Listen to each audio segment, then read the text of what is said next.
I had prayed with sincerity for the first time in my life, and I could only believe that this was the hand of my Creator. We took an ultrasound before that showed this life-limiting condition. We took an ultrasound after, and she was completely stone-cold normal. She never had surgery. She never had medicine. She just went to becoming a completely normal child. As a matter of fact, she entered college this year. When I saw this miracle, I realized I had made a promise. And I realized that if I did not fulfill that promise, I would be blameworthy. So I started searching. I had promised my Creator that if He would guide me to the religion most pleasing to Him, that I would follow. And the last thing I wanted was to die with that promise being unfulfilled. For a couple of years, I was searching, not finding anything, because in the West, in America, really about the last religion most people even think to consider is Islam. It wasn't until I learned about Islam, about the Prophet Muhammad, peace be upon him, that everything suddenly made sense. Everything fell in place. The Old Testament's prediction of 3 prophets to follow, John the Baptist being 1, Jesus Christ being 2. Who is the 3rd? The Prophet of Islam, Muhammad, peace be upon him. Everything else fell in place. All of the teachings of Jesus Christ, His teaching that God is one, His teaching that the prophets, including Himself, were men, His teaching that we are directly accountable to God, without intercessor, no saints in the way, no priests that you have to make confession to or seek absolution from. No, our account is directly to God, without intercessor.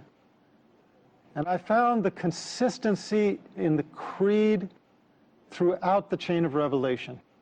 This was my reason for embracing Islam. I found in Islam the answer to my search in the continuity of the chain of revealed revelation. I found Islam as the conclusion in the chain of revelation. Now, that's my story. It's a very personal story, and maybe nobody benefits from it except for me. But it seems like everybody has a testimonial. And God guides who He wills. And if you are sincere, He will guide you to the straight path. But if you have some disease in your heart, if you have some insincerity, if you have some desire for the world where you do not put God as your priority, you can easily fall into this trap. You start out thanking God and you end up directing your worship to an element of His creation, worshiping the creation instead of the Creator. A few years later, as a doctor, I had a patient who had a son who was born with a lethal heart problem. It looked like he was going to die. She prayed to God. She asked for God to save her child, and she promised. Her child got better, the same as mine had. And you know what? She didn't keep her promise. She went back on it. And I guess that kind of concludes my story, because when I saw that,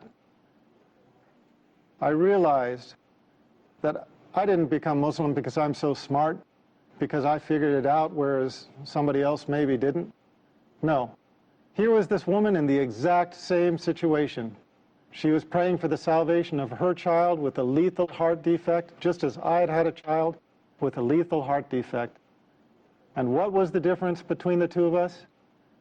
The difference was simply that Allah guided me to Islam and made me sincere, And for whatever reason, she did not. She failed in her test. If there was one message I would send to the audience, it is just this. We come to the religion of truth not on our own, except as we ask for it. Allah guides those who He wills. Pray to Allah by whatever name you know Him.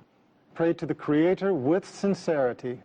Ask Him to guide you in your heart and in your mind to the religion of truth and to make you pleased with it. And you will find, if you are sincere, and if Allah answers your prayer, you will find that the religion of truth enters your heart.